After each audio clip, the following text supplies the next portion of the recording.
Bismillahirrahmanirrahim. Assalamualaikum warahmatullahi wabarakatuh. Alhamdulillahirabbil alamin wassalatu wassalamu ala asyrafil anbiya'i wal mursalin wa ala alihi wa sahbihi ajma'in. Allahumma salli ala sayyidina Muhammad, Allahumma salli ala sayyidina Muhammad, Allahumma salli ala sayyidina Muhammad wa ala ali sayyidina Muhammad wa ba'du. Alhamdulillah. Pertama dan selamanya, mari sama-sama kita panjatkan rasa syukur pada Allah Subhanahu wa taala kerana pagi yang berbahagia ini kita sama-sama dapat lagi menyambung pengajian tafsir dan taranum yang mana kita menggunakan tafsir pimpinan Ar-Rahman dari susunan cantik dari Syekh Abdullah Basmeh yang kita bawakan khas kepada anda semua untuk perbincangan pada hari ini. Kalau semalam kita membincangkan ayat ke-70 hingga 72 yang menceritakan tentang bagaimana manusia yang sombong apabila datang peringatan, apabila datang nasihat, apabila datang satu teguran kepada dia, maka dia akan menolak dalam keadaan sombong yang membawa dua makna, kata Ustaz Zarifi semalam. Yang mana sombong itu, yang pertama adalah menolak kebenaran dan yang kedua adalah merendahkan orang lain. Dua itu kita bincangkan semalam dan kita berikan satu tamparan hebat ke dalam hati penonton-penonton yang mana menyaksikan pada perbincangan semalam, dan hari ini kita nak lanjutkan untuk ayat ke-73 hingga ayat ke-75. Bagaimana kupasan perbincangan dan juga tafsiran serta bacaan sebentar lagi kita akan bawakan khas kepada penonton semua. Jadi sambil-sambil kita menghangatkan suasana untuk tafsir dan taranum, saya suka untuk sekali lagi mengingatkan kepada penonton-penonton, ayuh sama-sama kita menyaksikan dan juga kita memberikan sepenuhnya untuk kita menyaksikan majlis tilawah dan menghafaz Al-Quran peringkat antarabangsa yang mana berlangsung bermula 19 Oktober sehingga 24 Oktober 2022, yang mana ini adalah edisi yang ke-62 untuk tahun 1444 Hijrah bersamaan dengan 2022 Masihi. Dan mungkin ada yang berkesempatan ataupun berdekatan dengan Dewan Plenary KLCC Kuala Lumpur, boleh pergi menyaksikan bermula jam 8.45 malam sehingga jam 11.30 malam. Jom sama-sama kita hidupkan suasana dan juga roh mencintai Al-Quran sambil-sambil kita menghidupkan lagi suasana ataupun semangat sambutan Maulidur Rasul pada tahun ini. Baik, okey, perbincangan surah Sad ayat 73 hingga 75 yang mana kita nak dengarkan bacaan. Sekali lagi kita bawakan kepada anda untuk pencerahan dan juga kita nak merungkai apakah intipati yang ada di dalam ayat tersebut bersama dengan Al-Fadil Ustaz Zarifi Muhammad Daud. Assalamualaikum Ustaz. Waalaikumsalam warahmatullahi wabarakatuh. Da'i Azrin, apa khabar? Saya agak bergaya. Baik, alhamdulillah. Bertali leher pagi ni. Alhamdulillah. Hari ini ahad-ahad ni dia bertali leher. Alhamdulillah. Baik. Alhamdulillah. Kalau semalam Ustaz kita membincangkan tentang manusia yang sombong, menolak kebenaran dan juga merendahkan orang lain. Tapi hari ini kalau kita tengok dalam ayat 73 hingga 75, ada lagi sedikit sakit-baki perbincangan berkenaan dengan sombong itu. Jadi elok kita mulakan Ustaz dengan bacaan ayat suci Al-Quran. Silakan. Baik, surah Sad ayat 73 sehingga ayat 75. Bismillahirrahmanirrahim. فسجد الملائكة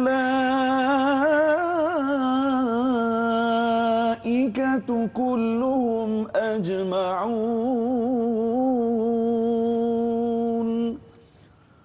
إلا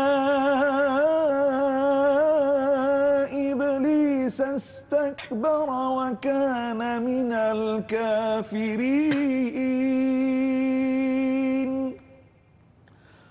قال يا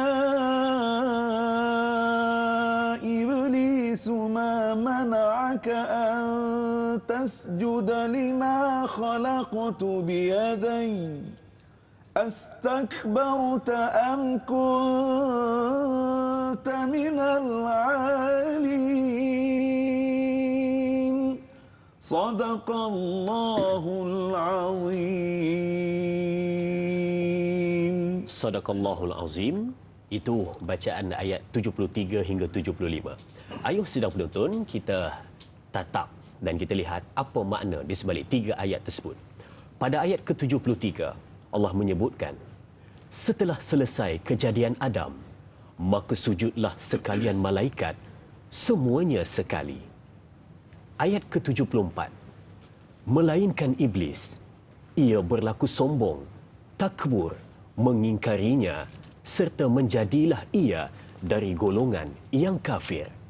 Pada ayat ke-75, Allah Subhanahu wa taala berfirman, "Hai iblis, apa yang menghalangmu daripada turut sujud kepada Adam yang aku telah ciptakannya dengan kekuasaanku? Adakah engkau berlaku sombong takbur ataupun engkau dari golongan yang tertinggi?" Sidang penonton, kalau dapat kita perhatikan 3 ayat sebentar tadi, kalau semalam membincangkan tentang manusia yang sombong, hari ini perihal tentang sejarah sombongnya iblis yang dilaknat oleh Allah Subhanahu wa taala. Saya serahkan kepada Al-Fadhil Ustaz untuk huraiannya. Silakan. Baik, Da'i Azrin dan para penonton yang rahmati Allah, kita sambung ya. Surah Sad 73 hingga ayat 75 yang kita bacakan pada pagi ini merupakan lanjutan kepada perbincangan semalam. Baik, di hujung-hujung surah Sad ini Allah Subhanahu wa taala memberikan tamsilan bagaimana ada dua golongan. Satu, golongan yang patuh kepada Allah, iaitulah golongan malaikat. Yang kedua, golongan yang ingkar, kufur, tak ikut perintah, tak mahu ikut perintah Allah Azza wa Jal, iaitulah iblis. Okey, ini dua golongan yang Allah tampilkan, Allah contohkan dalam ayat-ayat ini sebagai apa? Sebagai petunjuk, sebagai tamparan kepada musyrikin Mekah yang mana mereka ini keras hati sungguh, degil sungguh mereka ini, mereka tetap menolak dakwah, menolak kebenaran yang dibawa oleh baginda Rasulullah sallallahu alaihi wasallam. Apa puncanya? Puncanya sombong, puncanya ego, puncanya takabur. Mereka bukan tidak tahu kebenaran Al-Quranul Karim. Mereka mendengar Al-Quran. Mereka tertarik dengan bahasa Al-Quran. Mereka tertarik, contohnya Al-Mughirah dan sebagainya. Tetapi, termasuklah Abu Jahal, dia tertarik dengan Al-Quran. Tetapi kerana kesombongan, mereka menolak kebenaran. Baik, kerana itu, tuan-tuan dan puan muslimin dan muslimat yang rahmati Allah, secara akademiknya, Al-Imam Ibn Ashur memaklumkan ataupun mencatatkan dalam tafsir, ayat di dalam surah Sad ini tentang cerita peristiwa iblis yang tak mahu sujud kepada Nabi Adam. Ini ialah yang terlebih dahulu diceritakan oleh Allah berbanding di dalam surah Al-Baqarah. Karena surah Al-Baqarah itu, kata para ulama tafsir, surah Al-Baqarah diturunkan ketika baginda sallallahu alaihi wasallam telah pun berhijrah. Maknanya surah Al-Baqarah kita sebut sebagai surah Madaniyah, tetapi surah Sad merupakan surah yang diturunkan ketika baginda sallallahu alaihi wasallam berada di Makkah sebelum peristiwa hijrah. Baik, muslimin muslimat, tuan-tuan dan puan rahmati Allah taala sekalian. Dalam ayat ini yang kita bacakan, ayat nombor 73, fasajadal malaikah kulluhum ajma'un. Allah Ta'ala membagi tahu kepada kita, setelah disempurnakan kejadian Nabi Adam AS ditiupkan roh, malaikat terus, ataupun setelah diperintahkan oleh Allah Subhanahu Wa Ta'ala, terus malaikat keseluruhannya sujud kepada Nabi Adam AS. Baik, kita sebutkan sekali lagi perkataan fasajada, gariskan di situ, garis bawahkan di situ, fasajadal malaikah. Sujud di sini ada dua pendapat, ya. Yang pertama, sujud tanda hormat, bukan sujud ibadah. Sebagai contoh, tuan-tuan kan, tadi kita sembahyang subuh, kan, kita sujud di atas 7 anggota, dahi, 2 tapak tangan kita, kan, dua hujung kaki kita, makna 7 anggota. Maknanya kita sujud di dalam salat itulah sujud ibadat. Maknanya kita mentauhidkan Allah Subhanahu wa taala. Kita ini hamba, kita sembah Allah Azza wa Jalla. Sebab apa? Itu ialah arahan Allah. Ya, tauhid ataupun ibadah kepada Allah Subhanahu wa taala. Kepada manusia tak bolehlah. Kan? Maknanya ini perkara akidah. Baik. Jadi para ulama tafsir kata yang dimaksudkan fasajadal malaikah, telah sujud malaikat itu, sujud di sini maknanya sujud hormat, bukan sujud ibadah.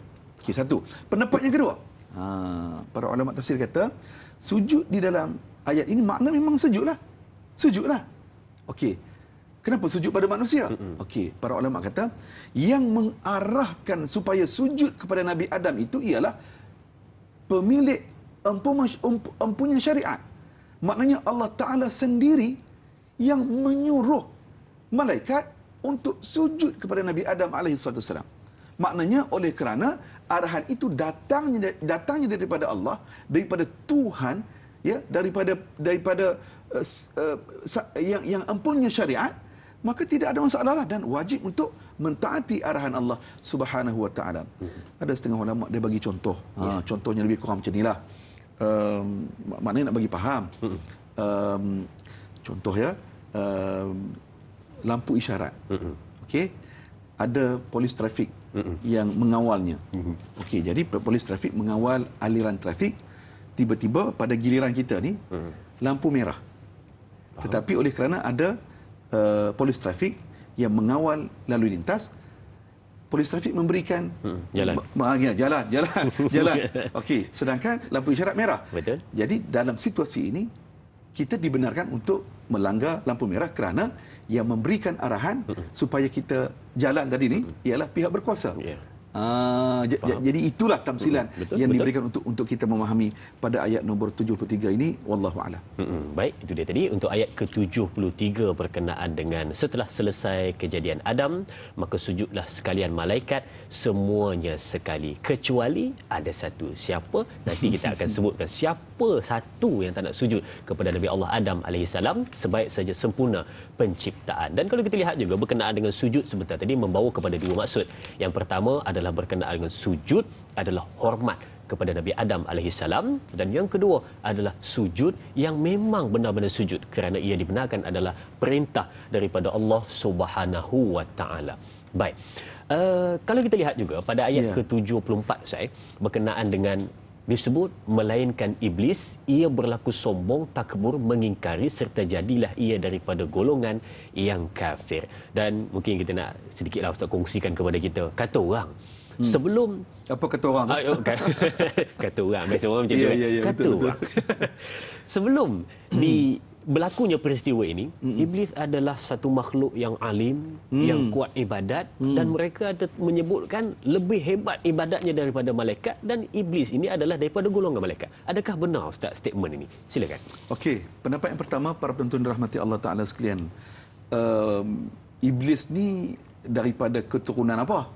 Betul. Main dari mana? Baik, kalau kita rujuk dalam saya sempat mencatat dalam surah Al-Kahf, surah Al-Kahfi. Okey, surah Al-Kahfi, saya minta izin kita tengok sekejap dalam tafsir pimpinan Ar-Rahman kita ini, muka surat 713 ayat nombor 50. 713 ayat nombor 50 ya. Okey, ayat nombor 50, Allah Subhanahu wa taala berfirman, bismillahirrahmanirrahim. Cerita perkara yang sama, arahan kepada malaikat untuk sujud. Wa idh qulna lil malaikati isjudu li Adam fasajadu illa iblis kana minal jinni fafasaqa an amri rabbih afatattakhidunahu wa dhurriyyatahu awliya'a min duni wa hum lakum adu bi'sa lidh-dhalimi nabadala. Baik, tuan-tuan puan-puan muslimin muslimat rahmati Allah. Dalam ayat ini Allah Azza wa Jalla sendiri yang memaklumkan kepada kita, bagi tahu kepada kita, dan ingatlah peristiwa tatkala kami berfirman kepada malaikat, sujudlah kamu kepada Adam. Lalu mereka sujud melainkan iblis. Maknanya malaikat sujud, iblis tak sujud. Dalam ayat ini Allah Taala bagi tahu, fasajadu illa iblis kana minal jin. Iblis itu berasal dari golongan jin. Jadi jelaslah. Dan inilah yang dicatatkan oleh para ulama tafsir, sebagai contoh Al-Imam Al-Qurtubi dan sebagainya. Maknanya mereka mengatakan iblis ini ialah dari golongan jin. Dan mereka itu fafasaqa an amri rabbih. Mereka itu menderhaka kepada perintah Allah Subhanahu wa taala. Baik, para penonton, dalam tafsir pimpinan Ar-Rahman ni yang seronoknya ialah ada catatan nota kaki. Nota kaki itu footnote. Maknanya diberikan penjelasan berpandukan kepada tafsir yang muktabar, apa makna ataupun catatan ulama tafsir dalam ayat tersebut. Baik. Dalam ayat ini, ayat 50, catatannya bernombor 743. Allah dicatatkan setelah menerangkan keadaan orang-orang kafir dan balasan yang akan mereka terima pada hari akhirat kelak, lalu diterangkan dalam ayat ini bahawa kekufuran dan maksiat yang dilakukan oleh manusia adalah disebabkan mereka menjadikan iblis, orang yang ingkar kufur ni atas dunia ni, kerana apa? Mereka telah menjadikan iblis dan keturunannya sebagai sahabat karib. Jadi ini yang dicatatkan oleh Fadilatul Syekh almarhum Syekh Basmih, Abdullah Basmih, berpandukan kepada tafsiran para ulama yang muktabar. Contohnya tafsir Al-Imam Ibnu Kathir, tafsir Al-Imam Al-Qurtubi dan sebagainya lah. Jadi itu maknanya yang kita nak sebut di sini. Faham. Tafsir pimpinan Ar-Rahman telah memberikan ataupun mempermudahkan untuk kita memahami Al-Quran mengikut metodologi yang betul. Dan kita nak sebut juga tafsir pimpinan Ar-Rahman, tuan-tuan dan puan, sekarang ini telah ada edisi baru, edisi Rumi, yang telah pun dilancarkan beberapa bulan lepas oleh Kebawah Duli Yang Maha Mulia Seri Paduka Baginda Yang di-Pertuan Agong. Jadi maknanya cantik sangatlah kalau di rumah kita ada satu. Paling tidak ada satu. Paling tidak pimpinan Ar-Rahman insya-Allah memberikan pedoman kepada kita insya-Allah. Tadi saya tertarik itu yang menjadikan iblis sebagai kawan satu hal, karib pula, kawan karib, subhanallah, kawan rapat maknanya. Jadi ada lagi kita nak kongsikan dan kita nak lihat lagi apa intipati dalam ayat seterusnya. Perbincangan akan kita bawakan selepas ini. Berehat seketika, jangan ke mana-mana.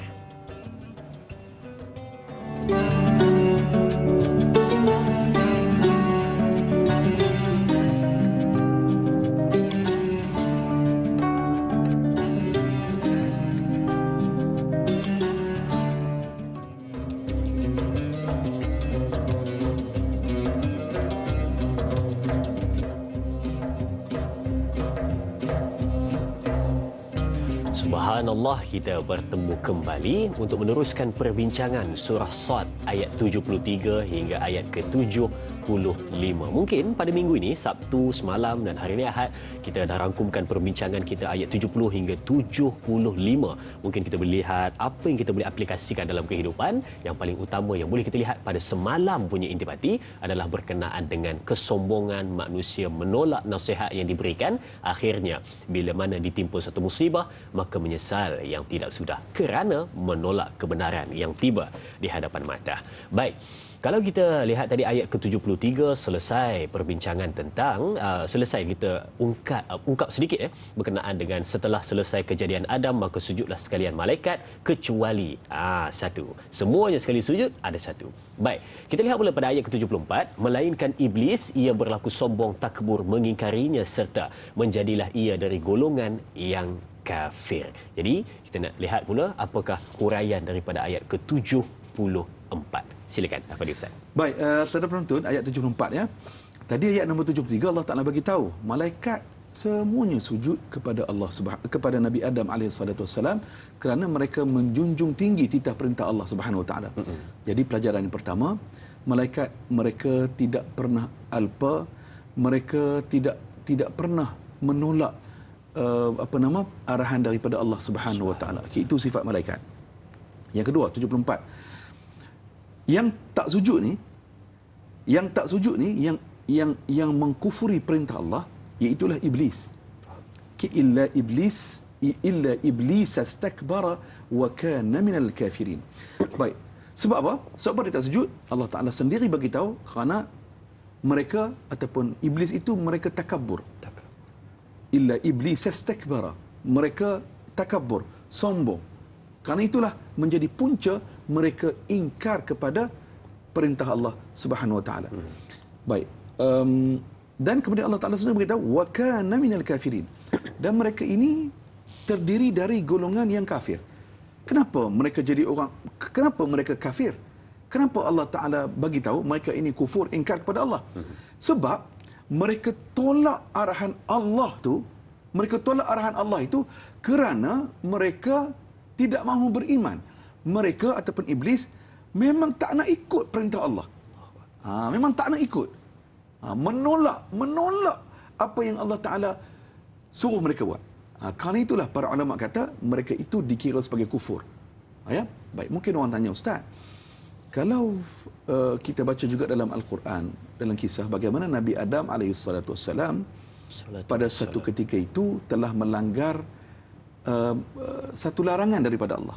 Benar. Kan? Maknanya dalam syurga peraturannya tak boleh makan sejenis buah ni. Kan? Jadi tiba-tiba dek kerana terlupa menyebabkan Nabi Adam alaihi salatu wasalam makan sejenis buah tersebut, sehingga kan seperti yang kita tahu, maknanya Nabi Adam dikeluarkan dari turun ke dunia, ya, maknanya dikeluarkan dari syurga. Baik, tuan-tuan, ada beza. Okey, ada dua benda, ya. Satu yang tadi Nabi Adam alaihi salatu wasalam, Allah Taala larang daripada makan sejenis buah. Nabi Adam termakan, ya, makan. Kerana apa? Kerana lupa. Okey, yang iblis ni, Allah Taala suruh dia sujud kepada Nabi Adam alaihissalam. Dia tak mau sujud. Dia ingkar. Ingkar ni kerana apa? Kerana dia ingkar, dia tak mau terima. Dia tolak perintah Allah. Betul. Okey, baik. Tentang perinciannya ada dalam surah Taha. Dalam surah Taha, Allah Subhanahu wa taala menyatakan kepada kita dalam surah Taha ayat 115, walaqad ahidna ila adama min qabl fanasiya wa lam najid lahu azma. Dan demi sesungguhnya kami telah berpesan kepada Adam pada masa yang lalu. Tengok, Allah Taala pesan kepada Nabi Adam tadi, perintah tak boleh makan sejenis buah itu. Fanasiya maknanya Nabi Adam ni termakan, pi makan buah tersebut kerana apa? Kerana lupa. Jadi ada beza antara lupa dan juga antara ingkar. Okey, yang iblis ni ingkar, yang Nabi Adam lupa. Kerana itu yang Nabi Adam baca doa, dan doa itu kita baca pada hari ini, Rabbana zalamna anfusana wa illam taghfir lana wa tarhamna lanakunanna minal khasirin. Ya Allah, wahai Tuhan kami telah menzalimi diri kami sendiri. Sekiranya Engkau tidak ampunkan kami, sekiranya Engkau tidak rahmat belas kepada kami akan tergolong dalam golongan orang yang rugi. Tengok, Nabi Adam ajarkan kepada kita, bila tersalah langkah, dek kerana terlupa, cepat-cepatlah istighfar, cepat-cepatlah minta ampun kepada Allah. Masya Allah. Hebat kan Quran kan? Quran mengajar kita tentang kehidupan. Wallahu a'lam. Dan kalau kita ingat juga penceritaan berkenaan dengan iblis yang mana ingkar tak nak sujud pada Nabi Allah Adam alaihissalam ini, rentetan daripada cerita itu kita biasa dengar iblis menyatakan pada Allah yang mana akan menyesatkan anak cucu Adam sampai hari kiamat. Dan kecuali mereka yang tergolong dalam golongan yang ikhlas. Dan juga kalau kita tengok di sini ada satu sifat iblis ini, dan saya nak tanya pada Ustaz sebagai komen berkenaan dengan sifat ini. Dia ingkar, tak nak sujud. Lepas tu pula bila mana dia diusir, maka mungkin dia sedikit macam tersentak dan menyesal. Lalu dia mula berdendam kepada anak Adam. Jadi Ustaz mungkin boleh kaitkan juga dengan kehidupan kita pada hari ini. Ditegur, maka bila mana tidak boleh terima, bila mana tak boleh terima, marah, tersentak, lalu berdendam kepada orang lain. Sedikit dia Ustaz, silakan. Okey, kerana itu para ulama kata ego, sombong, takabur ini puncanya ialah kerana kita dengki kepada orang. Betul. Kita tak boleh tengok orang lain lebih pada kita. Kita tak boleh, kita sakit hatilah tengok orang lebih pada kita. Jadi itu ialah kaitan dengan ego, takabur, sombong diri kita. Jadi apa yang kita belajar ialah jangan kita sombong dan jangan kita menyombong. Betul. Ya, jangan kita sombong dan jangan kita menyombong. Dan tentu sekali lah apabila sifat iblis, ya, bagaimana Allah Taala bagi kefahaman kepada kita seperti yang Dai Azrin sebut tadi, setelah dia ingkar, setelah dia kufur perintah Allah Subhanahu Wa Taala, dia berpatah arang lah kita kata. Berpatah arang ni kira tak maulah kan. Tak mau taubat kan, berpatah arang lah kan, kufur, dan akhirnya menerima hukuman daripada Allah, menerima laknat daripada Allah. Kemudian dia minta kepada Allah Subhanahu Wa Taala supaya dia ni dipanjang umur sampai hari kiamat. Betul. Kenapa? Dia nak hasut, dia nak memperdayakan kita ni anak cucu Adam. Allahu Akbar. Dia marah sungguh kepada anak cucu Adam. Walaupun permohonan dia nak hidup sampai hari kiamat. Dalam tafsir menyatakan Allah Ta'ala tak bagi sampai hari kiamat. Allah Ta'ala bagi peluang kepada dia. Quote peluang. Allah Ta'ala bagi kepada dia ni untuk dia hasut anak cucu Adam ni ialah sampai tempoh masanya ialah sehingga tiupan sangkakala yang pertama sahaja. Jadi yang dicatatkan oleh para ulama tafsir, wallahu a'lam. Subhanallah, itu dia jawapannya, yang mana sudahlah diusir, dilaknat, lalu minta pula sesuatu dari Allah Subhanahu Wa Taala untuk sesatkan anak cucu Adam dan minta dipanjangkan umur sampai hari kiamat. Jadi itu yang disebut sebagai iblis. Jadi mungkin kita nak teruskan lagi perbincangan kita seketika nanti, kita lihat apa pula terjadi selepas itu. Jadi kita berehat seketika, kembali selepas ini bersama Tanyalah Ustaz, biar tahu Jangan keliru.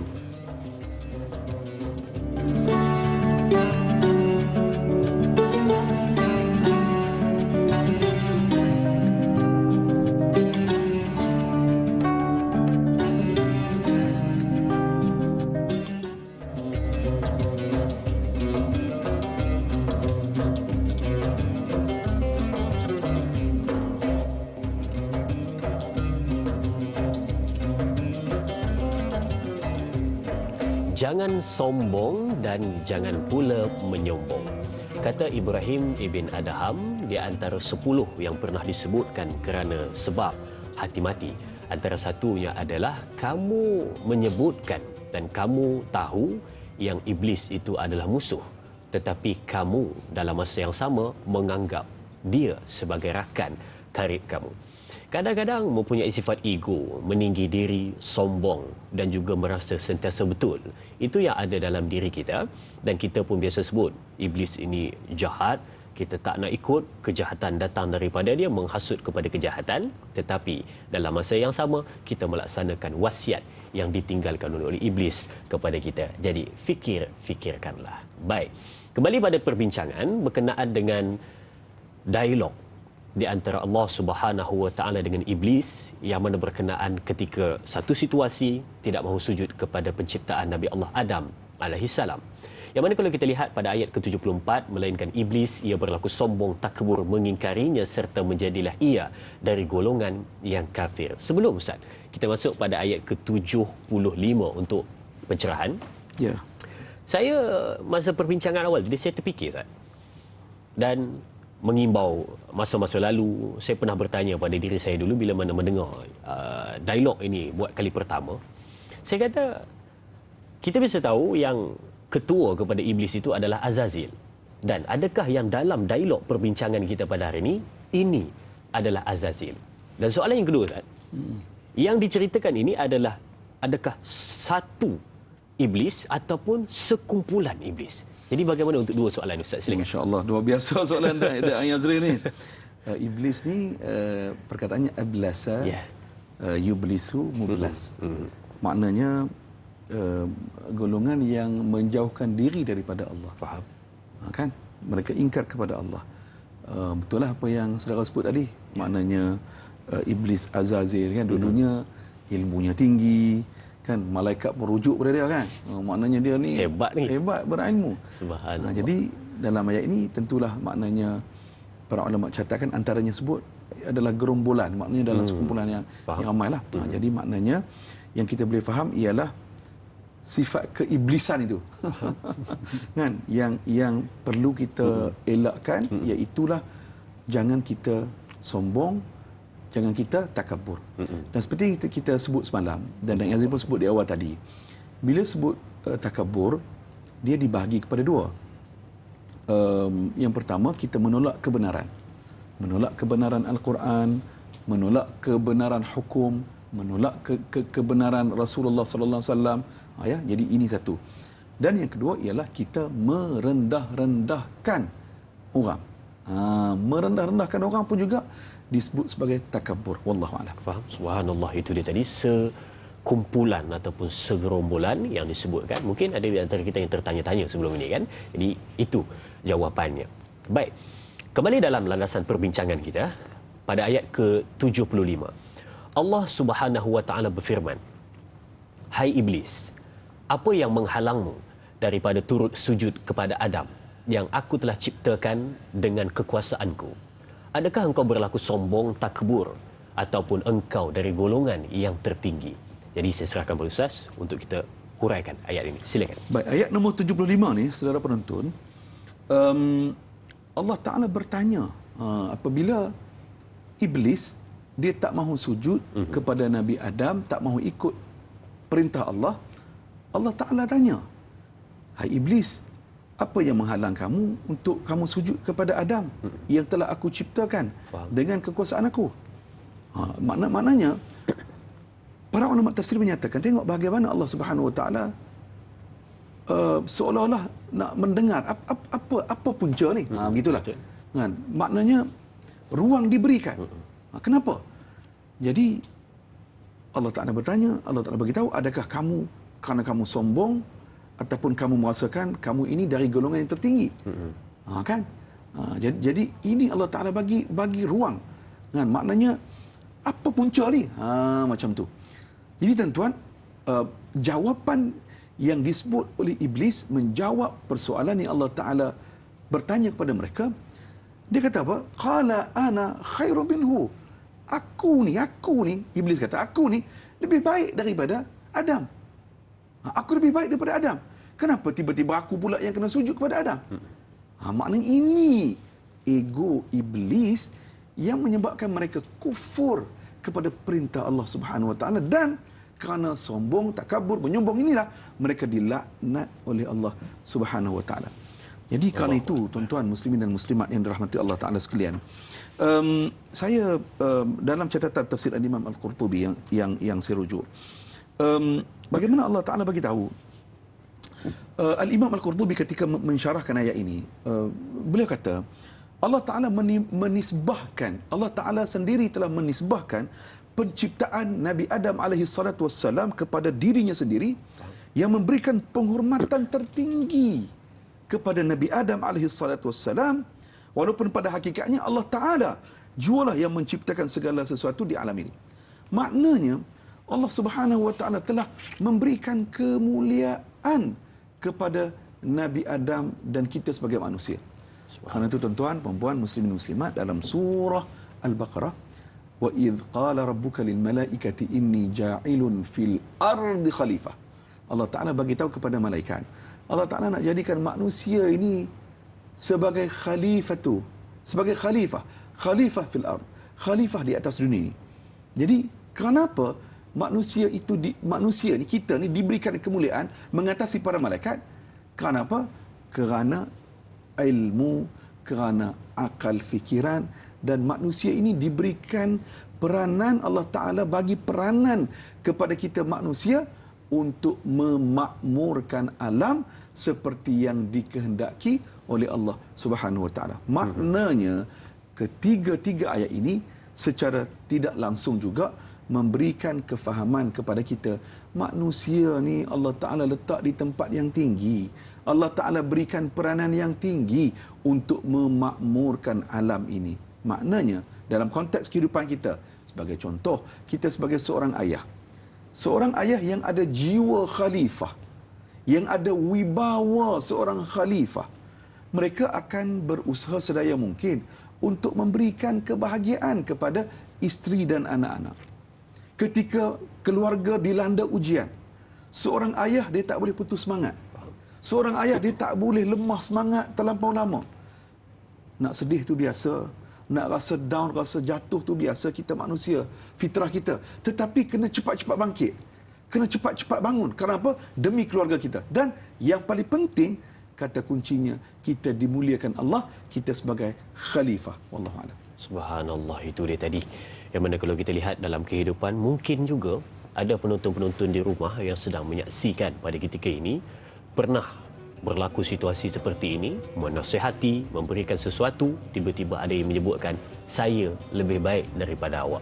Mungkin kita boleh fikir-fikirkan itu, mengimbau kembali, pernah berlaku ataupun tidak, dialog yang ringkas tetapi benar-benar menghiris hati selapis demi selapis. Jadi sidang penonton, kita berehat seketika, kembali selepas ini bersama Tanyalah Ustaz, biar tahu, jangan keliru, jangan ke mana-mana.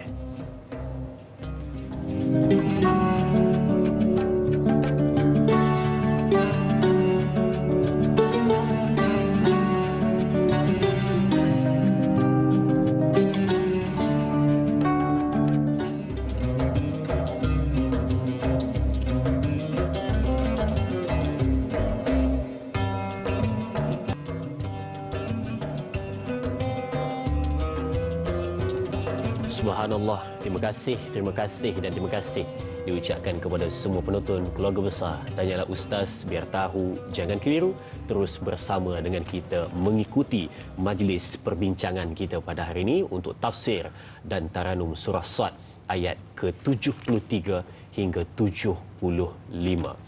Dan tadi Ustaz dah sebutkan kepada kita berkenaan dengan bagaimana Allah bertanya kepada Iblis, apa sebenarnya yang membuatkan kamu tak nak sujud pada Adam? Adakah kamu sombong? Adakah kamu takabur? Dan adakah kamu menyangka kamu daripada golongan yang tertinggi? Lantas dia jawab. Dia kata, saya lebih baik daripada Adam. Allahu Akbar.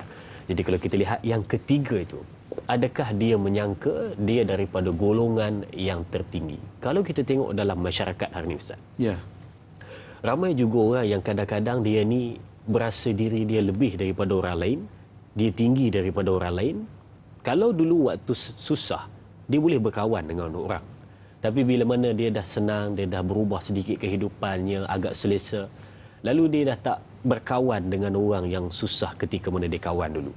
Jadi mungkinkah sifat itu dah sedikit menyerupai dengan sikap yang disebut adakah engkau golongan tertinggi di dalam Al-Quran, Ustaz? Sedikit komen dari Ustaz. Silakan. Baik, ada yang Zrin. Yang pertama sekali, kalaulah kita tak berkawan itu kerana kita merendah-rendahkan orang itu. Betul. Yang ini yang disebut sebagai takabur. Maknanya kita ni jangan sesekali kita merendah-rendahkan sesiapa pun. Kita tak tahu penghujung kita bagaimana. Kerana baginda sallallahu alaihi wasallam dalam riwayat menyatakan innamal a'mal bi khawatimiha. Kita ni penonton, sahabat semua akan ditentukan bagaimanakah pengakhiran hidup kita. Maknanya di hujung hidup kita itulah yang sebenarnya yang akan menentukan kita ni bagaimana. Sebab Allah Ta'ala buka pintu taubat setiap hari. Jadi kita ni mungkin hari ni Allah Ta'ala bagi senang. Tapi jangan lupa Allah Ta'ala boleh mencabut, boleh menarik apa yang kita ada bila-bila masa. Jadi maknanya kita jangan sesekali merendah-rendahkan orang, apatah lagi jangan kita menghina orang. Baik tuan-tuan, yang Islam ajar kepada kita, apabila sahabat handai kita ni susah sebagai contoh, ya, kita bantu dia. Kan kalau dia miskin, kan, kita bantu dia. Kerana doa orang miskin tadi ni, doa orang fakir ini yang sedang berada dalam kesusahan, doa ini doa yang makbul. Kerana itu para ulama para sahabat pesan kepada kita, apabila kita memberikan derma, sedekah, infak kepada orang yang susah, jangan lupa bagi tahu kepada dia, tuan, saudara, saudari, jangan lupa ya makcik ya, pakcik tolong doa kat saya ya. Tolong doa kat saya. Jadi doa itu, doa orang yang susah tadi ni, Allah Ta'ala tidak akan tolak. Baik, seperti lagi tuan-tuan, kita bimbang ya, ada neraka yang Allah Ta'ala ciptakan, neraka lava namanya. Allah Ta'ala ciptakan khusus kepada orang yang kedekut. Satu. Yang kedua, dia menghina orang fakir. Maknanya dia hina orang. Jadi tuan-tuan, kita nampak macam tak ada apa-apa kan, nampak macam biasa-biasa je. Tetapi tuan-tuan, kita bimbang bila kita menghina, merendah-rendahkan orang, kita sebenarnya telah mengambil watak ataupun perangai iblis dalam hidup kita. Wal-a'yadzubillah. Wallahu a'lam. Allahu Akbar. Bila mana Ustaz sebut tu, terasa Ustaz, yang mana kadang-kadang kita ni ialah tanpa sedar, kita ni cakap seperti mana biasa, tapi dalam masa yang sama orang lain rasa terkilan, rasa sakit hati, dan mungkin kadang-kadang ayat kita juga ada sedikit menghina orang lain. Jadi subhanallah, itu yang kita risaukan dalam kehidupan ya. Minta jauh daripada sifat tersebut. Baik, kita ada pemanggil di talian. Assalamualaikum. Waalaikumsalam warahmatullahi wabarakatuh. Da'i Azrin Wan Isa dan juga Ustaz Muhammad Zarifi Muhammad Daud. Saya Umar Abdul Majid dari Felda Cini Timur 3 Pekan Pahang. Assalamualaikum Ustaz dan Da'i. Waalaikumsalam warahmatullahi Tuan Umar. Silakan soalannya. Harap hari ini Alhamdulillah. Subhanallah. Jadi soalan saya begini Ustaz. Ustaz, kadang kita sedia maklum, Iblis tu dikeluarkan daripada syurga kerana satu kesalahan je Ustaz, iaitu tak nak sujud pada Adam. Dia rasa diri dia lebih pada Adam, lebih baik daripada Adam. Tapi kita ni saya ni pun macam mana Ustaz? PhD ada dalam diri. Kalau PhD ijazah tu tak apa Ustaz, ni penyakit hasad dengki ni. Jadi kadang-kadang kesalahan tu banyak dah kita lakukan. Sedangkan iblis hanya sekali dan disingkir daripada syurga. soalan saya, apakah kita ni yang dah banyak ni Ustaz, layak ke kita ni lagi nak ke syurga? Nak masuk syurga kerana kesalahan terlampau banyak. Dengki dengan orang semua. Kalau dah jadi bos, dah tak berapa nak pandang dah staf bawahan. Sombong, menyombong, semua ada belaka Ustaz. Jadi apakah kita ni boleh ke Ustaz? Sedangkan Iblis hanya sekali melakukan kesalahan, sekali engkar, dah dikeluarkan dari syurga, dah sedangkan kita ni dah banyak sangat dah kesalahan yang kita lakukan. Itu soalan saya Ustaz dan Da'i. Terima kasih banyak Ustaz dan Da'i. Assalamualaikum. Waalaikumsalam warahmatullahi. Terima kasih Tuan Omar dengan soalan yang disekalikan dengan emosi. Ya, Masya Allah. Sekali dengan emosi itu sampai pada kami yang sampai tu, betul. lain. Sekali buat dosa, diusir. Kita ni banyak. Adakah layak ke syurga Ustaz? Silakan. Baik, nombor satu kita kena faham ya, para penonton, seperti yang saya sebut di awal tadi, illa iblis astakbara wa kana minal kafirin. Iblis dia ingkar, dia tak nak patuh perintah Allah Taala dan dia ini tergolong dalam golongan kafir. Baik, kita kena faham, iblis ni dia tak nak ikut titah perintah Allah itu kerana apa? Kerana dia tolak. Dia tolak peraturan Allah. Dia tolak hukum Allah itu. Dia tolak titah perintah Allah Taala. Kerana tolak. Kerana dia tak nak beriman. Okey, itu. Manakala yang kita ni kadang-kala sifat kita kan, kerana kita lupa, kerana kita lalai, kerana kita alpa kan, kita bukanlah menolak kerana kita tak beriman, tetapi kerana kelemahan diri kita. Betul. Kan hati kita ni, ya Allah, syaitan duk bisik selalu kepada kita, suruh dengki ni, kita pun termakan hasad tersebut kan. Okey, kerana itu tuan-tuan rahmati Allah, maha rahmatnya Allah Ta'ala membuka setiap hari, setiap masa, setiap detik pintu taubat, pintu untuk kita minta ampun kepada Allah. Kerana itu tuan-tuan dan puan, Allah Ta'ala gembira, Allah Ta'ala suka kepada hamba-hambanya yang mengaku buat salah. Yang mengaku buat salah, kita mengaku, kita surrender, ya Allah, aku buat salah, ya Allah, maafkanlah aku, ya Allah. Allah suka hamba Allah yang macam ni. Yang kedua, kita istighfar. Kita minta ampun kepada Allah Subhanahu Wa Taala sepertiga malam setiap hari.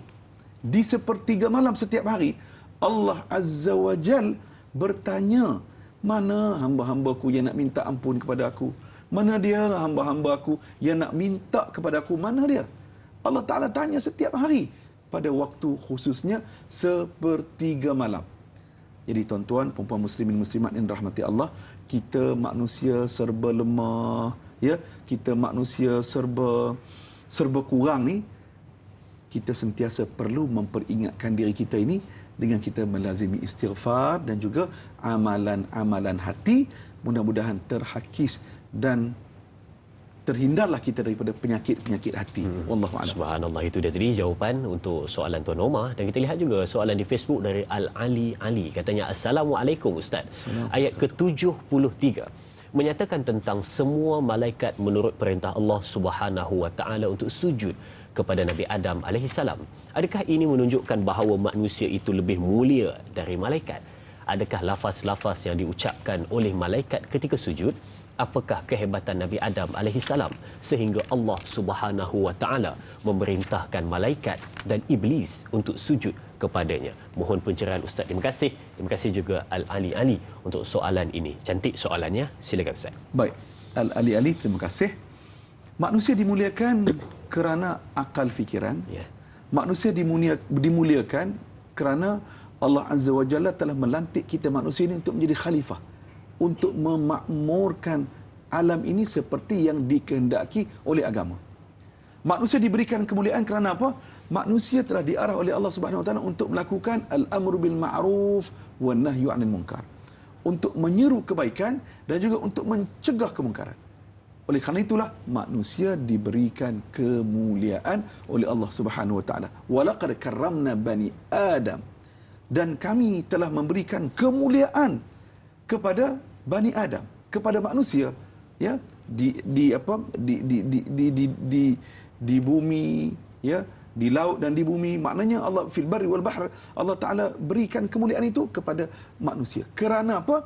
Satu, iaitulah manusia diberikan peranan untuk kita memakmurkan alam ini. Maka dengan sebab itu, para penonton, kita mesti menjaga kemuliaan diri kita, kemuliaan manusia. Jadi kalaulah kita membuat perkara-perkara yang bersifat kebinatangan, mohon izin. Contoh, kita mendera anak-anak, ya. Apa lagi? Contoh, kita menzalimi orang, ya. Jadi apa beza kita dengan sifat-sifat kebinatangan tadi? Jadi maknanya seorang manusia itu mestilah kita di bawah rimbunan yang kita sebut sebagai pedoman daripada Al-Quran dan Sunnah Rasulullah sallallahu alaihi wasallam. Wallahu a'lam. Allahu akbar. Itu dia. Dan kita Ustaz ada pemanggil di talian. Ya, Assalamualaikum. Waalaikumsalam warahmatullahi taala wabarakatuh. Ustaz Da'i dan kru-kru memodoa lah. Tuhan bagi selamat jangan ada dengki khianat pada kita ni. Semua yang dengar siaran kita ni janganlah dengki khianat, meminta doa. Ya, Tuhan hapuskan dengki khianat. InsyaAllah. Pasal apa yang manusia ni, soalan Mamu. Ya, silakan Mamu. Sebab manusia ni jadi dengki dan khianat. Pasal apa Tuhan bagi ya?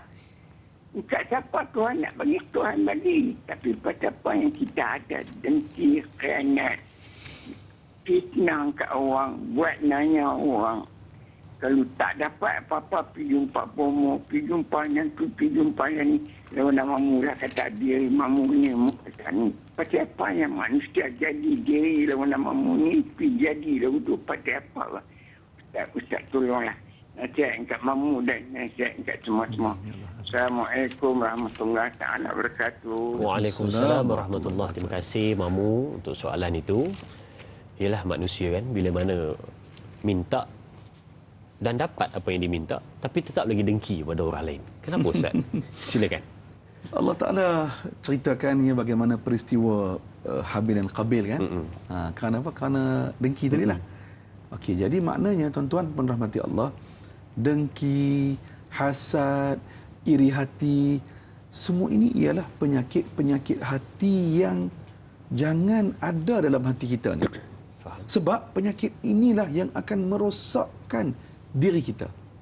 Iyyakum wal hasad. Nabi kata, jauhilah hasad dengki ni.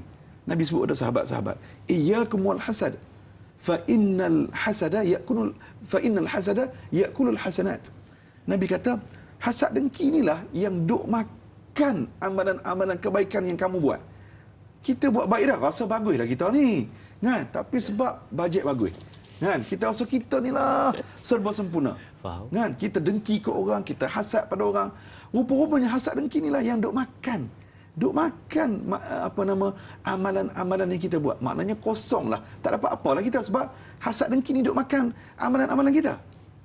Jadi tuan-tuan, perempuan muslimin dan muslimat yang dirahmati Allah Ta'ala sekalian. Kerana itu, selain kita amalan anggota, amalan ibadat dengan anggota kita, salatnya, zakatnya, sedekahnya, wakafnya, hajinya, umrahnya, jangan lupa satu benda lagi, amalan hati.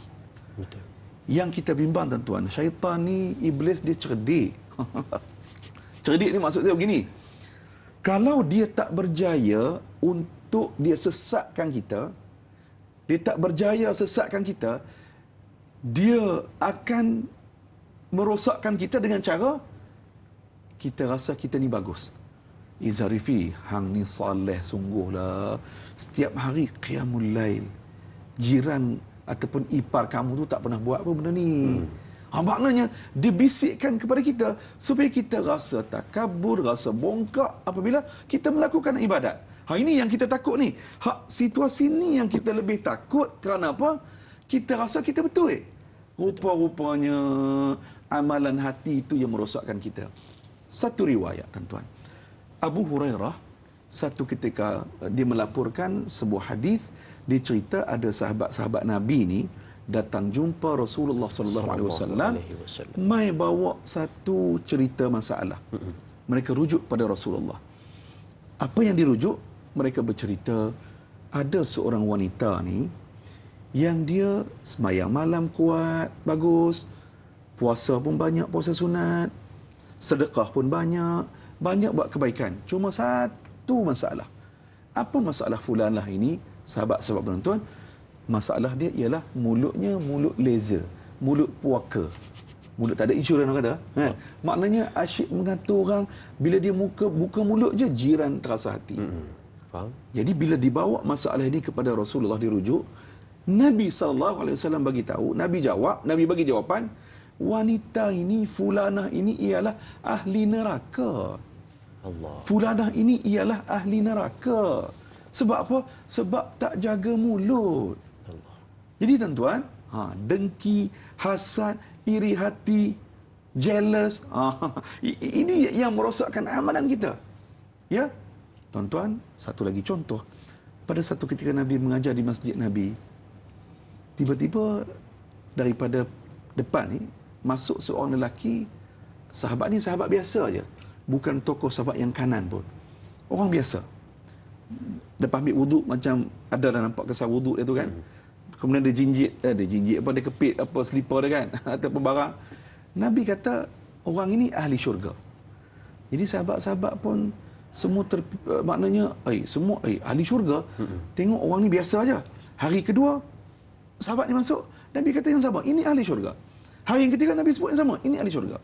Abdullah bin Umar, anak anda kepada Umar Al-Khattab, dia bila dengar Nabi sebut begitu, dia tak boleh. Tak boleh tu maknanya dia nak tahu apa amalan yang dibuat oleh sahabat ini. Dia cari alasan, dia pergi bermalam di rumah sahabat ni tadi ni. Setelah beberapa malam, dia tengok tak ada pula amalan-amalan solat malam pun tak ada pun. Tak banyak. Jadi dia tanya, apa amalan yang kamu buat sehingga kamu ni Allah Ta'ala sebut, Nabi sebut, minta maaf, Nabi SAW sebut, kamu ialah ahli syurga. Rupa-rupanya dia kata, aku setiap malam, aku akan memaafkan kesalahan orang. Aku maafkan. Jadi tuan-tuan rahmati Allah, cerita ni, hadis ni tuan-tuan, ia memberikan satu kefahaman kepada kita. Ya. Nombor satu, kita memberikan kemaafan kepada orang. Ya. Dan nombor dua, janganlah, okey dah aku maafkan orang, semayang pun dah, jangan begitu, bukan begitu. Maknanya yang wajib jangan tinggalkan. Dan yang kedua, yang sunat kita berusaha sedaya mungkin. Dan nombor tiga, jaga amalan hati. Jangan mengata ke orang, jangan rasa kita ni bajet bagus, insya-Allah selamat kita dunia dan akhirat. Wallahu a'lam. Tapi ada orang kata Ustaz. Dia kata apa? Sedikitlah ada Ustaz. CEO orang dia kata kan. Dia kata saya amalan hati saya bagus, luarannya macam ni. Itu dikira macam mana tu Ustaz? Komen sikit. Yang di dalam inilah, yang di dalam inilah dan Azrin yang menampilkan bagaimana di luar kita. Faham? Kita belajar daripada hadis yang disebutkan tadi. Tengok fulanah tadi kan. Fulanah tadi. Tengok bagusnya hadis ni Nabi tak sebut nama dia apa. Faham betul? Maknanya dijaga keaiban orang ini. Maknanya tengok mulut dia mengatur orang ni. Kalau dia nak guna hujah tadi, saya hati je baik. Hati baik, mulut yang macam ni. Mulut je jahat. Mulut jahat. Mana tak boleh perkataan begitu. Kerana apa? Tak valid. Kerana apa? Tadi Nabi kata walaupun orang itu amalannya baik, tapi kerana mulut yang jahat menyebabkan dia dihumbankan dalam neraka Allah. Wal'iyadzubillah. Wallahu. Tak valid lah kan. Nabi sebut dia ahli neraka kerana kejahatan mulutnya. Baik, sebelum kita berakhir di TV3, saya terfikir dan teringat di dalam Al-Quran Allah telah menghikayatkan, memberitahu kepada kita yang mana malaikat juga bertanya dan juga mempersoalkan bila mana Allah menyebut untuk menciptakan manusia menjadi khalifah di muka bumi. Maka malaikat juga mempersoalkan perkara tersebut. Jadi, adakah situasinya sama seperti mana yang diingkari oleh iblis dan juga malaikat mempersoalkan untuk menciptakan manusia di muka bumi? Jadi, itu kita akan bawa untuk kita lihat adakah sama ataupun situasinya berbeza. Perbincangan seketika nanti. Sedang menonton, kita berakhir di sini dahulu di TV3, sambungan 30 minit di TV9. Teruskan menonton Tanyalah Ustaz, biar tahu jangan keliru.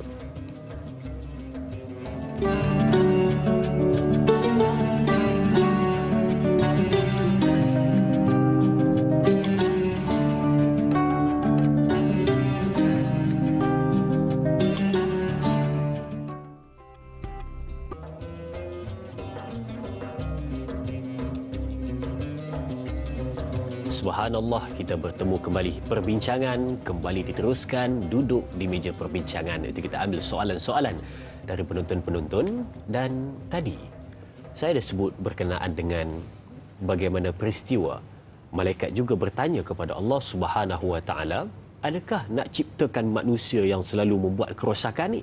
Malaikat juga mempersoalkan untuk menciptakan manusia sebagai khalifah di muka bumi.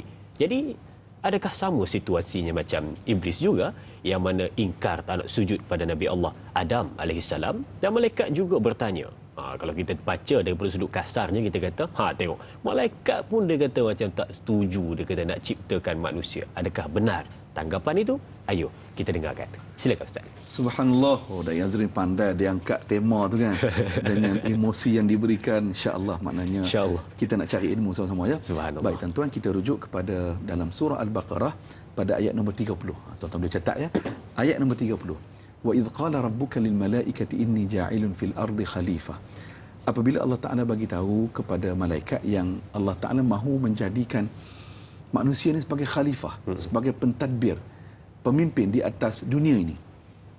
Kemudian malaikat bertanya, seperti yang Dain Azrin sebut tadi. Qalu ataj'alu fiha man yufsidu fiha wa yasfiku ad-dima'. Adakah engkau wahai Allah mahu menjadikan manusia yang mana suka melakukan kerosakan di atas dunia ini? Maknanya malaikat tanya kenapa? Kenapa nak jadikan manusia sebagai pentadbir di atas dunia ini? Kemudian malaikat bagi tahu, wa nahnu nusabbihu bihamdik wa nuqaddisu lak. Kami ini sentiasa bertasbih memujimu, bertasbih mensucikanmu wahai Allah. Itu yang ditanya, yang diajukan oleh malaikat kepada Allah Subhanahu Wa Taala. Baik, apa jawab Allah kepada malaikat?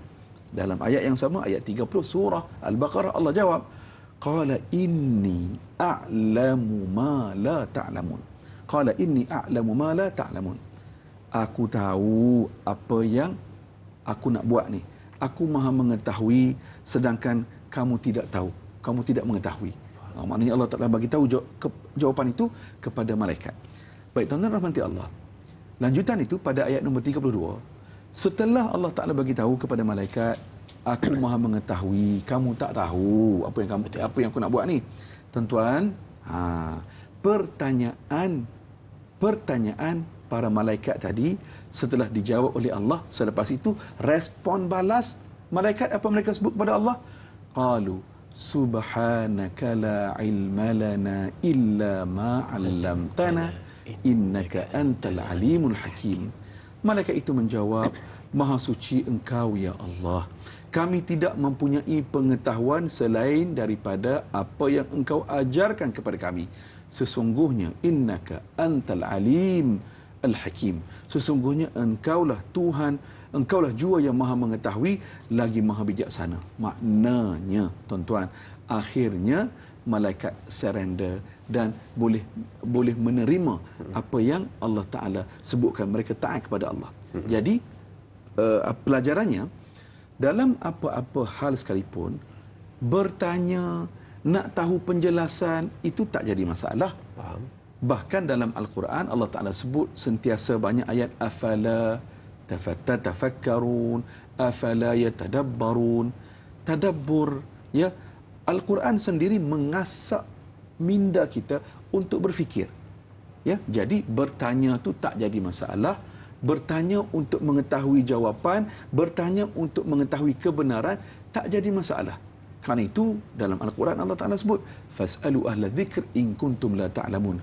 Tanya orang yang pakar, tanya orang yang ada ilmu, tanya orang yang ada ilmu untuk kita mengetahui. Kenapa? Kita tak tahu. Beza dengan iblis, beza dengan iblis, dia tak mahu ikut titah perintah Allah.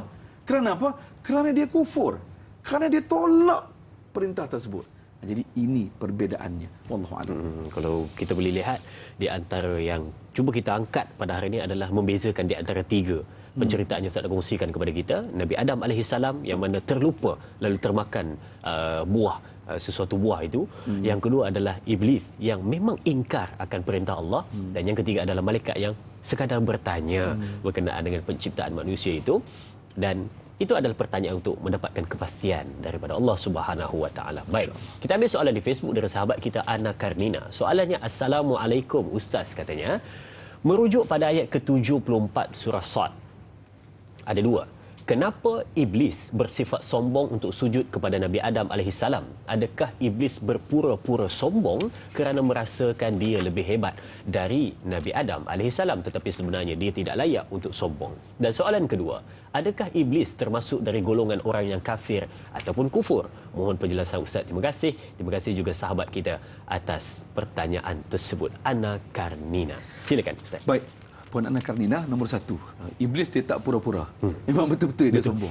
Memang betul-betul dia sombong. Bukan buat-buat ni. Bukan buat-buat. Memang dia sombong, dia tercabar.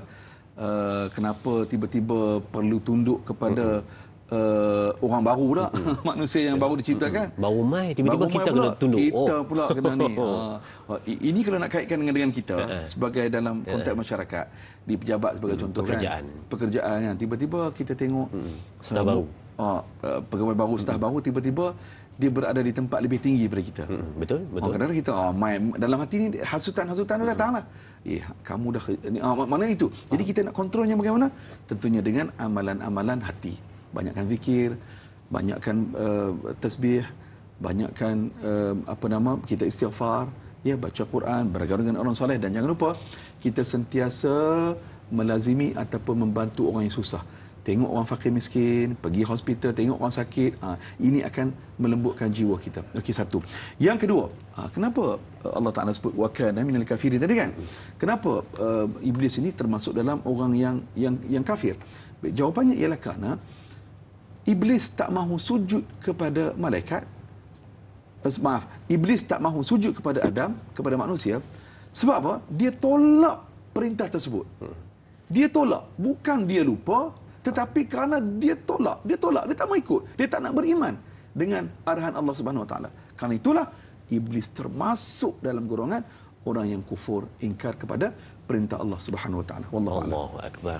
Itu dia tadi yang mana kita risaukan perkara itu terjadi bukan sekadar perbincangan tapi pada diri kita ni. Baik, kita ada pemanggil di talian. Assalamualaikum. Waalaikumsalam, Da'i Azrin, Kak Ayat sini dari Bandar Tasik Puteri Rawang. Subhanallah, Kak Ayat. Ya, Kak Ayat, silakan soalannya. Terima kasih, Da'i. Assalamualaikum, Ustaz. Waalaikumsalam warahmatullahi wabarakatuh. Kak Ayat, apa khabar? Khabar baik, Ustaz. Masya Allah, Ustaz. Semalam Kak Ayat lupa nak ucap tahniah kat Ustaz atas persembahanan yang sangat hebat dari tiga beradik, Ustaz. Tengok Ustaz, Kak Ayat tu teruja nak bergambar je, Ustaz. Okey, Ustaz. Assalamualaikum, Ustaz. Soalan Kak Ayat pagi ni, Ustaz. Kak Ayat nak tanya. Terkadang kita bila kita dah makan, kita sendawa, kita rasa kenyang dan kenyang, kita ucap Alhamdulillah. Tapi Alhamdulillah kita itu lebih kepada rasa kenyang tu, Ustaz. Tak rasa sampai pun pada Allah kadang. Dan kadang bila kita dapat rezeki, Ustaz, kita rasa itu semua kejayaan atas usaha kita. Jadi Kak Ayat nak tanya, adakah itu juga sebahagian daripada rasa sombong, Ustaz? Dan soalan kedua Kak Ayat, adakah Allah tahu dalam rasa takbur, sombong kita sebenarnya kita masih mencintai Allah, kita masih taat pada Allah? Itu saja soalan Kak Ayat, Ustaz. Terima kasih. Assalamualaikum. Harap malam ni dapat jumpa Ustaz lagi. InsyaAllah. Waalaikumsalam warahmatullahi wabarakatuh. Malaysia baca ya, Ustaz. Terima kasih Kak Ayat. Itu saja soalan Kak Ayat, Ustaz. Terima kasih, Ustaz. Assalamualaikum. Waalaikumsalam warahmatullahi. Terima kasih Kak Ayat untuk soalannya. Soalannya ringkas, bagi saya ringkas. Tetapi benar, kenyang, sebut Alhamdulillah, tapi hanya sekadar untuk kenyang. Tak pun terfikir itu sampai kepada Allah Subhanahu Wa Taala, dan rentetan daripada yang lain tadi menganggap setiap nikmat tu kita punya hasil. Silakan Ustaz. Insya-Allah, terima kasih Kak Ayat ya. Kerana itu Islam ini terbahagi kepada 3. Akidah ataupun tauhid. Yang kedua syariah ataupun fiqh. Yang ketiga komponennya ialah akhlak ataupun kita sebut sebagai tasawuf. Jadi ketiga-tiga benda ni ataupun cabang asas dalam hidup sebagai seorang muslim ini kita kena belajar. Okey, akidah, syariah ataupun fiqh, dan yang ketiga itulah tasawuf ataupun akhlak. Baik. Betul apa yang Kak Ayat sebut? Apabila kita makan kan dah kenyang, dah sendawa, kita sebut alhamdulillah. Baik, sekarang ni yang kita nak ialah alhamdulillah, segala puji bagi Allah. Terima kasih Allah itu bukan setakat di mulut tetapi sampai dalam hati. Betul. Kan? Kerana itu tuan-tuan dan rahmati Allah. Nikmat berdoa, nikmat bersujud, nikmat berzikir apabila ia sampai ke dalam hati. Maknanya mudah-mudahan apabila kita berzikir dengan nama-nama Allah itu, kita memuji Allah Subhanahu Wa Taala, ia mengajar diri kita yang kita ini hamba. Zarifi, kamu tak ada apa-apa. Zarifi, kamu kenyang, kamu sendawa. Alhamdulillah, kamu makan menu yang sedap-sedap, ikan patin ke, Apa-apa, jangan lupa jiran tetangga kamu, jenguk-jenguk sama, tanya-tanya sama, kod-kod, tak ada makanan pagi ni. Jadi ini falsafah dalam kehidupan kita yang kita nak belajar. Kerana itulah tuan-tuan, puan-puan muslimin dan muslimat yang dirahmati Allah. Dalam catatan, cucunda ataupun cicit baginda namanya diberikan gelaran Zainul Abidin. Dikhabarkan ataupun dicatatkan Zainul Abidin ini dia ada satu amalan rahsia yang orang tak tahu. Apa dia? Tuan-tuan, pada mata kasar orang nampak seperti Zainul Abidin, cicit baginda ini seperti orang kedekut. Nampak pada mata kasar. Tetapi rupa-rupanya ada satu amalan rahsia. Dia setiap pagi akan hantar makanan dan dia letak di depan muka pintu di rumah fakir miskin dalam kawasan dia. Setiap pagi dia letak makanan. Jadi orang fakir miskin buka-buka pintu tengok, ada makanan, ada roti, kan? Tengok ada makanan. Tapi mereka tak tahu, orang fakir miskin ni tak tahu siapa yang bagi ni. Mereka bertanya-tanya sesama mereka. Baik, bila terbongkar rahsia ini, apabila Zainul Abidin ini meninggal dunia. Saat dia meninggal dunia, fakir miskin ni bila buka pintu rumah tengok, tak ada dah makanan. Dah tak ada makanan.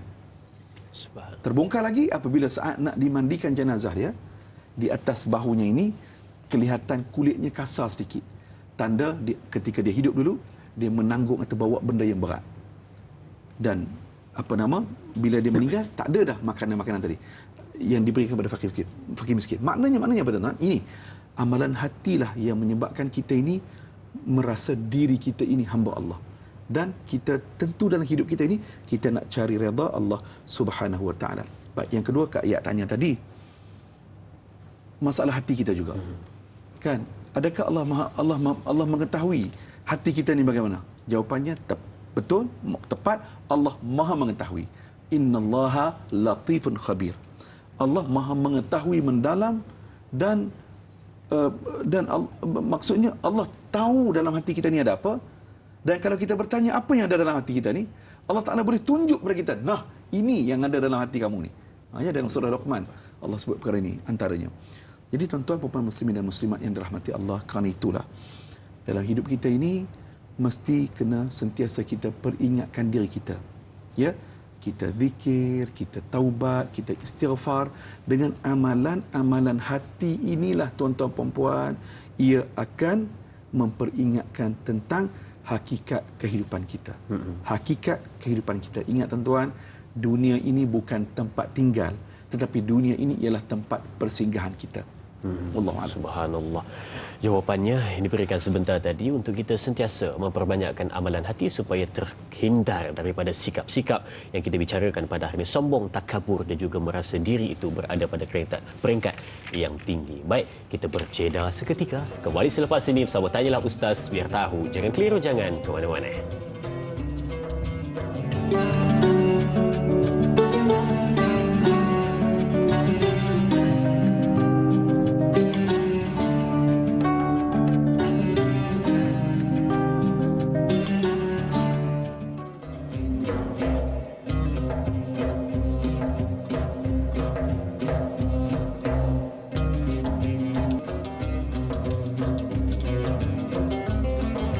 Subhanallah, untuk teruskan perbincangan pada hari ini, kita nak tinjau lagi soalan-soalan di Facebook untuk kita lihat soalan-soalan yang berkaitan dengan perbincangan kita. Kita nak ambil cerahkan dan berikan kefahaman kepada penonton-penonton semua. Semoganya semua dapat kita semarakkan ilmu pengetahuan khususnya dalam perbincangan kita. Terima kasih menyaksikan terus sehingga ke penghujung. Baik.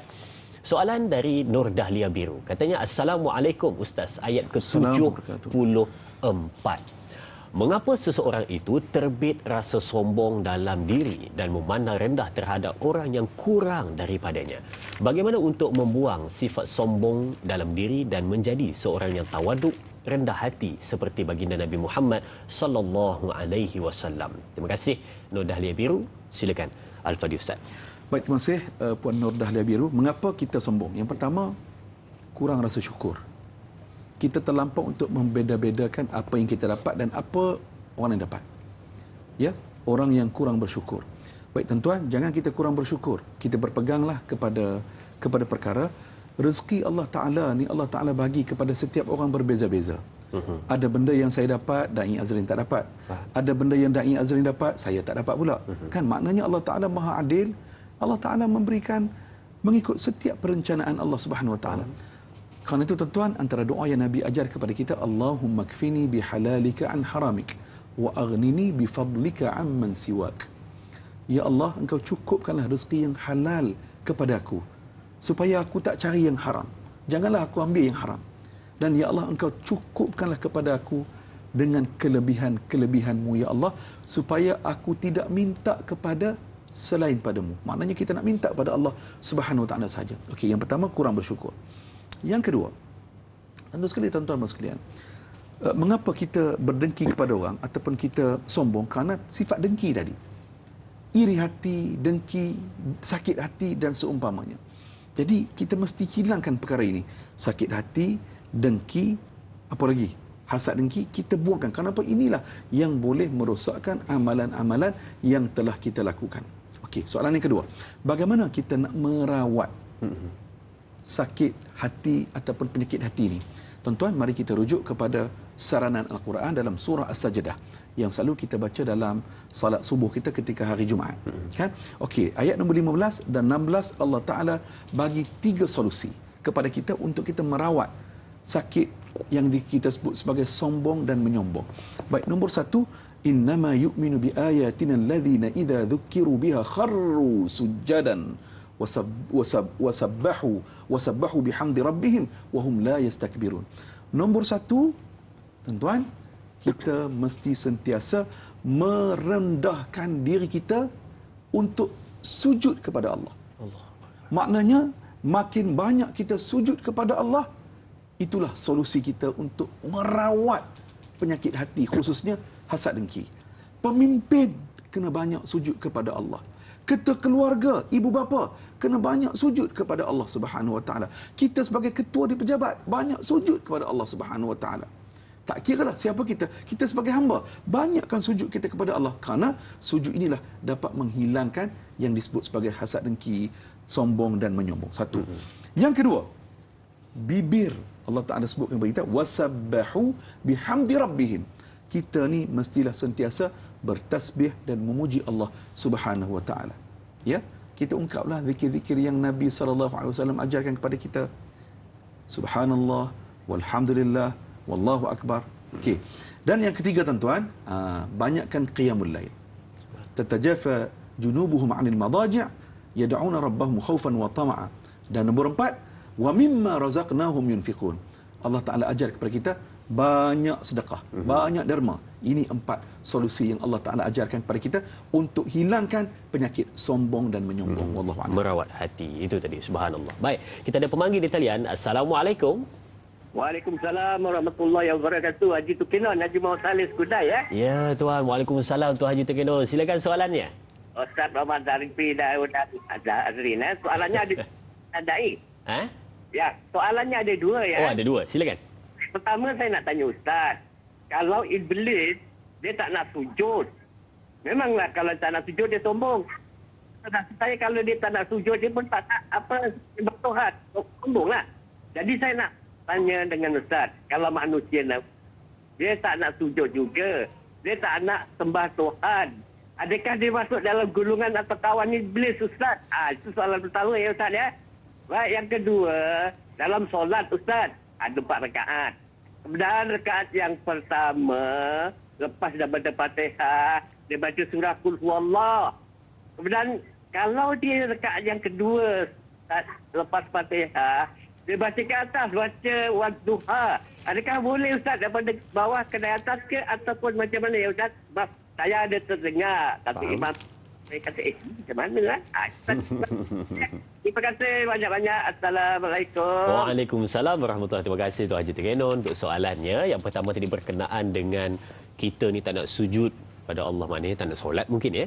Dan yang kedua tadi berkenaan dengan dia baca Qul Huwallah rakaat pertama, Al-Ikhlas rakaat pertama, Wadduha rakaat kedua. Contoh katanya. Yang pendek, yang panjang. Dia kata tak ikut urutan. Boleh atau tidak? Silakan Ustaz. Okey, yang pertama, apabila kita tak semayang, ya, kita tak semayang tu kerana kita malas, kerana kita terlupa, Okey. Itu maknanya Allah Ta'ala bagi peluang kepada kita minta ampun kepada Allah, taubat kepada Allah, istighfar, dan kemudian salat yang tertinggal itu kita cubalah untuk qada. Ya. Dan yang paling penting selepas itu jangan lagi kita tinggal salat. Ya, hilangkan perasaan malas, hilangkan perasaan yang tadi tu kan, hilangkan. Okey, maknanya kalau dalam situasi ini kita tak semayang kerana tadi, sebab tadi, ia tidaklah dikira kita ini sombong ataupun kita ini macam iblis, tak. Kita tidak kufur. Tetapi kalaulah kita tak semayang tu kerana kita menolak kebenaran dan menolak hukum salat. Kita kata mana ada semayang ni wajib, tak ada. Kan? Kita tolak.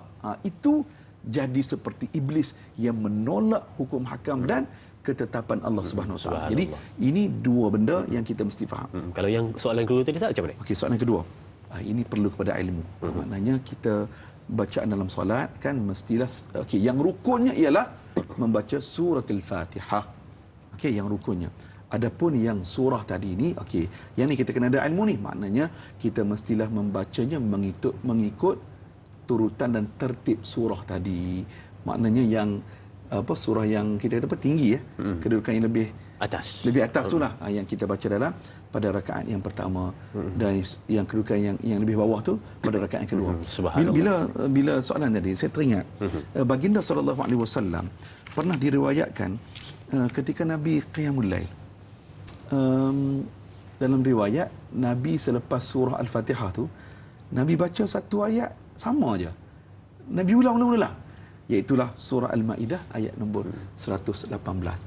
Maknanya selain kita baca surah tadi, yang paling penting kita nak upgrade, kita nak tingkatkan, iaitu kita faham apa yang kita baca tadi. Subhanallah. Itu dia jawapannya, dan saya kira itu adalah untuk merangkumkan perbincangan kita pada hari ini sebagai nota penting untuk penonton-penonton semua ambil dan jadikan ia sebagai pengajaran dalam kehidupan. Dan sidang penonton, saya ucapkan terima kasih kepada Al-Fadhil Ustaz untuk pencerahan-pencerahan dan juga perkongsian pada hari ini. Terima kasih diucapkan kepada semua penonton yang terus setia bersama dengan kita menyaksikan sebaik mungkin. Jadi kalau kita ingatkan sebentar lagi, yang mana kalau jangan lupa esok bersama dengan bintang ilmuwan Ustaz Halimdin untuk perbincangan seterusnya berkenaan dengan topik-topik yang bakal kita bawakan kepada anda semua untuk dapatkan yang terbaik dalam kehidupan, ilmu yang bermanfaat dan juga kelebihan-kelebihan di dalam agama. Teruskan menonton Tanyalah Ustaz biar tahu, jangan keliru. Kita tutup dengan tasbih kafarah dan suratul Nas. Subhanakallahumma wa bihamdika asyhadu an la ilaha illa anta astaghfiruka wa atubu ilaih. Bismillahirrahmanirrahim. Wal asri innal insana lafi khusri illa alladhina amanu wa amilus solihat wa tawasaw bil haqq wa tawasaw bis sabr. Sekian, berjumpa lagi. Assalamualaikum warahmatullahi wabarakatuh. Assalamualaikum warahmatullahi wabarakatuh. Sallallahu ala Muhammad.